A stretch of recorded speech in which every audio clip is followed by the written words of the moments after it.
female 44, married my husband, male 47, nearly 12 years ago and gained an amazing 5-year bonus daughter, Mary. Mary's mom died of cervical, ovarian cancer when Mary was barely a year old. They didn't catch it until she was halfway into her pregnancy, and by then she didn't want to risk losing her baby to chemo, so she put off treatment until after birth, but by then they could only buy her time. Obviously this was pretty traumatic for my husband, and Mary has been in therapy since before I knew her to help with that loss as well. Mary is now almost 17 and we're really close. I never officially adopted her, though I offered. But I never needed a piece of paper to tell me I loved her as if she did come from me. We see musicals, take art classes, go shopping, out for coffee, to get our nails done, go hiking, etc. together because we genuinely enjoy hanging out. She's the best and only kid I'll ever have. 2-ish weeks ago, Mary and I were at the nail salon when she nervously asked me to help her make an appointment with an OBGYN. Mary is almost never nervous. She told me immediately after she had her first kiss, so it piqued my interest, but I said of course I would and asked if she had any specific issues or concerns. She has been dating a boy for about 7.5 months, so I thought maybe she wanted birth control. But she explained how she'd found and looked through some of her mom's hospital medical records, and it scared her enough that she wanted to get screened as soon as possible for cervical, ovarian, uterine cancer. She also asked that I not tell her dad right away because she didn't want to drag up any negative feelings. She wanted to tell him herself after she'd been seen. I took this as Mary wanting to be more independent and autonomous, so I acquiesced, made the appointment, and left it at that. This past week was her appointment, and at her request, I accompanied her to the office but waited in the car. Afterwards, she had a business card for a genetic counselor that the doctor recommended and was talking about possibly wanting to get a genetic screening to find out her cancer risk. When we got home, she went to find my husband in his study and they were in there for a while talking.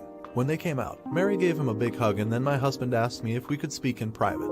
Once we were alone, he was so pissed off at me for not telling him about the appointment and keeping it a secret.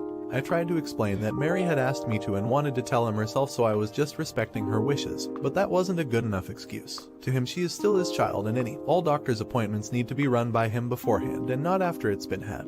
I apologized, but he just said that now he doesn't know what other secrets you girls are hiding from him and has been sleeping on the couch in his office the past couple nights. Am I an idiot for not telling him right away? Not an idiot, but only because she was just going in to be proactive and get some testing done. If there was a serious issue with his daughter's health and you didn't tell him, then I would understand his reaction. Not the idiot. Mary is 17 and it's more than reasonable for a young woman to want to have conversations about womanhood with the older women she is closest with in her family. I can totally relate to Mary. Dad will hopefully come around and be thankful you have been a woman she can trust in her life. Not the idiot. Certain problems are easier to talk about with a parent of the same gender, even if it is a step-parent. Does he really think if he had a stepson he'd want to go to his mom about a sex-related medical problem? And you've been a mother for her for 12 years. Also, he needs to get over it, because the next time Mary has something like this, she might not tell either of you. She won't tell her dad because she's naturally uncomfortable, and she won't tell you because she doesn't want to piss him off. And the consequences of that could be way worse. And come on, of course a stepmother and her stepdaughter have some secrets the dad doesn't know about. Now for the next story. Am I an idiot for letting my nephew go into foster care? My sister is kind of a waste of skin.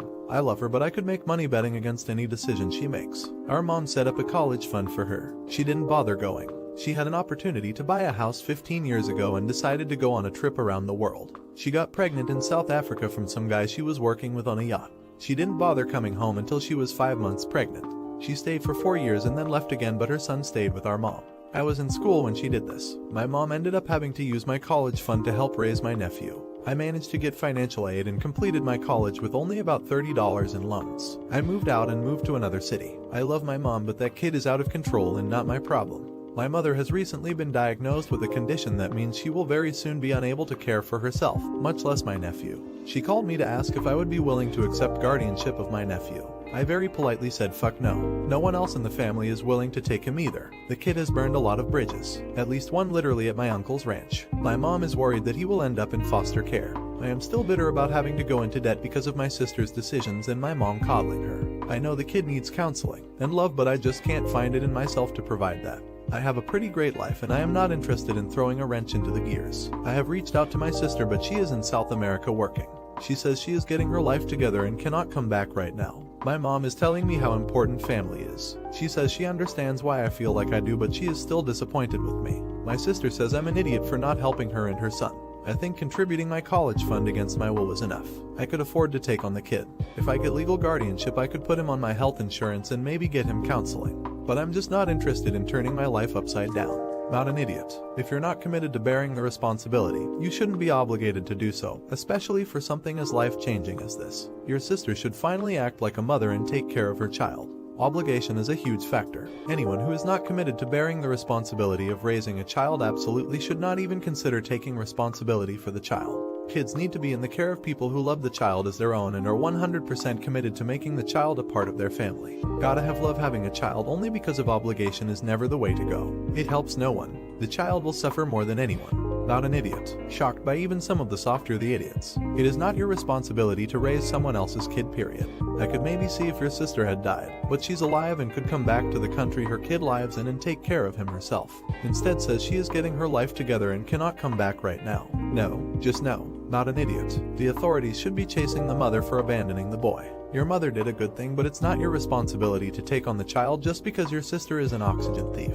It sounds like he needs some professional help, and if you take him in and are not able to provide that for him, then it's just bad for both of you. Now for the next story. Am I the idiot for telling my son's GF that I refuse to accept her mental illness excuses anymore? My son, 21, started dating Amber, a female 21, 3 years ago, and at the end of 2021 she moved into my house. I allowed it for the sake of my son's mental health or feelings. Her parents were moving out of state and she didn't have any friends or family she could stay with here. I watched my son cry for weeks because his GF had no choice but to move away with her parents, and ultimately Mama Bear came out and protected my son the only way I knew how. So, she moved in, but I made it perfectly clear to both my son and Amber that I fully expected rent payments to cover food and the extra hot water cost. I was only going to charge exactly what the extra cost would have been, which was roughly $400, and also stated that Amber was to get a job.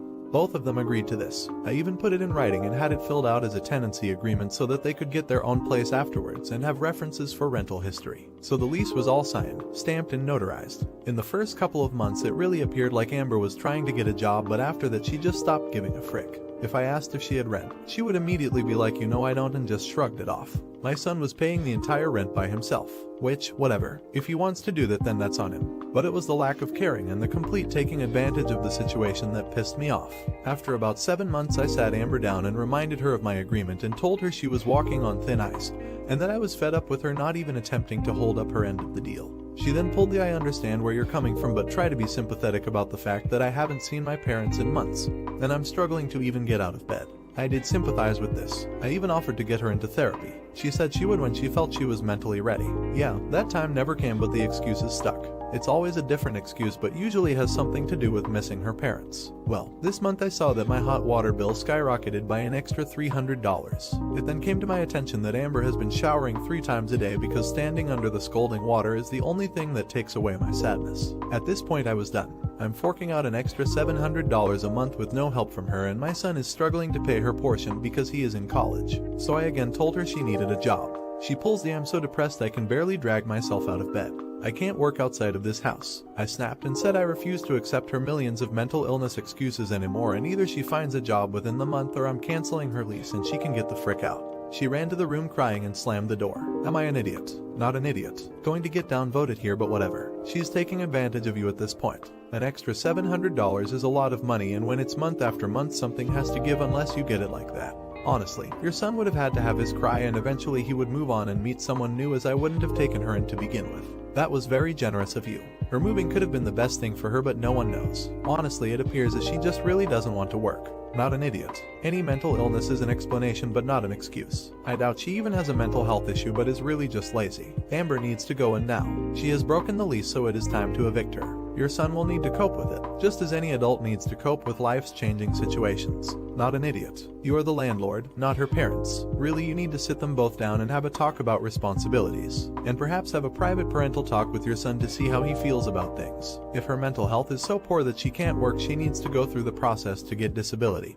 And if she is unable or unwilling to do this, suggest her parents support her, either by her going to them or them gifting her money to cover her responsibilities. As someone who has lived with depression, anxiety my entire adult life and held down full-time jobs, I detest people who use mental health as an excuse to freeload. Now for the last story. Am I an idiot for not wanting to help pay for my friend's wedding? I have a close friend from college who's getting married next year, and she's been asking for my help to contribute to her wedding. I think it's sweet that she's thinking of me, but I don't think it's a good idea for me to help out financially. My friend and I have been close for a few years now, and I'm happy for her. She is struggling financially, and they have asked that instead of wedding gifts, people can donate to parts of their wedding ceremony. There's a registry and everything, like table flowers and stuff.